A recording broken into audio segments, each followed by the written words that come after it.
Hello everyone, this is Janvi, an MBBS student from BRD medical college Gorakhpur. तो ये मेरी diary है जिसको मैं नीट के टाइम पे लिखा करती थी एंड ऑलमोस्ट 1 महीने बचे थे एग्ज़ाम को। हुआ ये था कि मेरा बिल्कुल भी ऐसा पढ़ने का मन नहीं कर रहा था। आई डोंट नो वो डर था या फिर बहुत ज़्यादा सिलेबस बचा था, कुछ रीज़न था जिससे मेरा पढ़ने का मन ही नहीं कर रहा था। मतलब मैं बस किताबों से भाग रही थी, मैं वो टीवी शोज़ देख रही थी जो शायद मैं कभी नहीं देखती थी, और अंदर से एक बहुत स्ट्रॉन्ग फीलिंग आ रही थी कि बस किताबों के पास नहीं जाना है। तो मैं ये डायरी लेके बैठ गई एंड आई रोट। मेरा पढ़ने का मन नहीं कर रहा, फिर एरो देके क्यों नहीं कर रहा। तो इट इज़ दैट तुम्हें पता करना है कि what is stopping you right now. फिर उसके नीचे मैंने रीज़न लिखा। तो ऑब्वियसली मुझे बहुत डर लग रहा था, ऐसा लग रहा था कि अगर नहीं हुआ तो क्या होगा, ठीक है।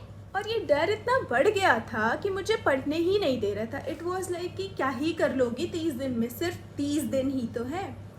फिर मैंने उसके नीचे लिखा था कि एवरी सेकेंड काउंट। तो अगर आज मैं अपने हर मिनट का ध्यान रखूं तो 30 दिन तो बहुत ज़्यादा होते हैं। जब किसी एग्ज़ाम से पहले हमें सिर्फ 1 दिन मिलता है तो क्या हम बैठ के टीवी शोज देखते हैं? नहीं देखते, क्योंकि हमें पता रहता है हमारे एक एक सेकेंड, एक एक मिनट की वैल्यू है। और अगर हमने अपना ये वाला टाइम यूटिलाइज नहीं किया सही से तो ये हमारा आने वाले पेपर को अफेक्ट कर देगा। तो जो डिसिप्लिन चाहिए दिमाग को पढ़ाई के लिए वो अपने आप आ जाता है, क्योंकि हमें पता है अब पढ़ना है तो पढ़ना है। तो अगर एक दिन में हम पूरा सिलेबस रिवाइज कर सकते हैं तो उसके कंपैरिजन में 30 दिन तो एक बहुत बड़ा टाइम है। तो तुम्हें करना क्या है कि तुम्हें अपने एक एक सेकंड, एक एक मिनट का ख्याल रखना है कि तुम अपना आने वाला टाइम कहाँ यूटिलाइज कर रहे हो। और अगर तुमने अपने एक एक मिनट का ख्याल रख लिया तो obviously this will take care of your 30 days. इस चीज़ के लिए अभी इमीडिएटली क्या कर सकते हो कि तुम टाइमर लगाओ और बैठ जाओ आधे घंटे के लिए पढ़ने।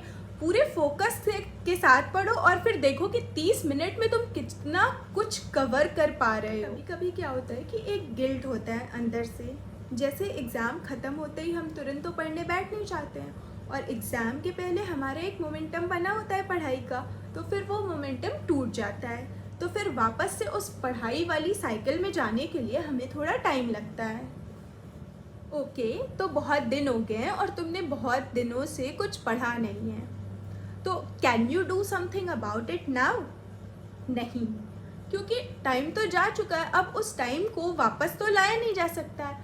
What you have right now is your present time. तुम क्या कर सकते हो कि जितना टाइम बचा है उसको बेस्ट तरीके से यूटिलाइज कर। Sit with a pen and paper, और जो भी रैंडम थॉट्स आ रहे हैं तुम्हारे, उस थॉट्स को उस पेपर पे लिखना शुरू करो।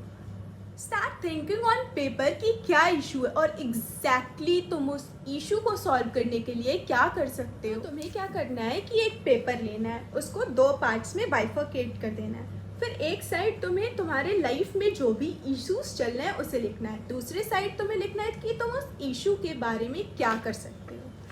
सपोज मैं एक इशू लेती हूँ कि अगर पेपर बहुत टफ आ गया तो ये मेरा प्रिपरेशन कर रही थी तो मेरे दिमाग में ये थॉट बहुत आता था कि व्हाट इफ पेपर बहुत ज़्यादा टफ आ गया, अगर मुझे कुछ आ ही नहीं रहा है पेपर में तो इसके लिए हम क्या कर सकते हैं? सिर्फ अभी पढ़ सकते हैं इसके लिए। अब एग्जैक्टली पेपर कैसा आएगा इसका हम कुछ नहीं कर सकते।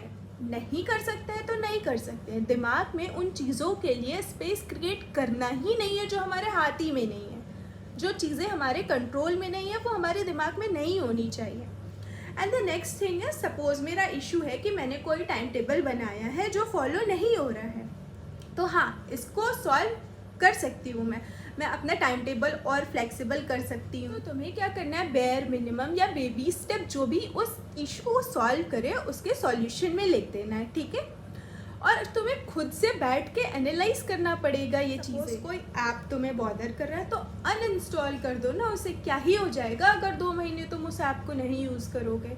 अब बस जो करना है अभी करना है। जो तुम्हारे फेवरेट टीवी शोज़ हैं उन्हें तुम बाद में देख सकते हो।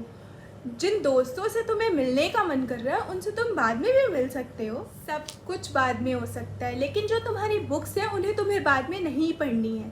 ऐसा पढ़ो कि दोबारा वापस लाइफ में तुम्हें कभी उन बुक्स को दोबारा देखने की ज़रूरत ना पड़े।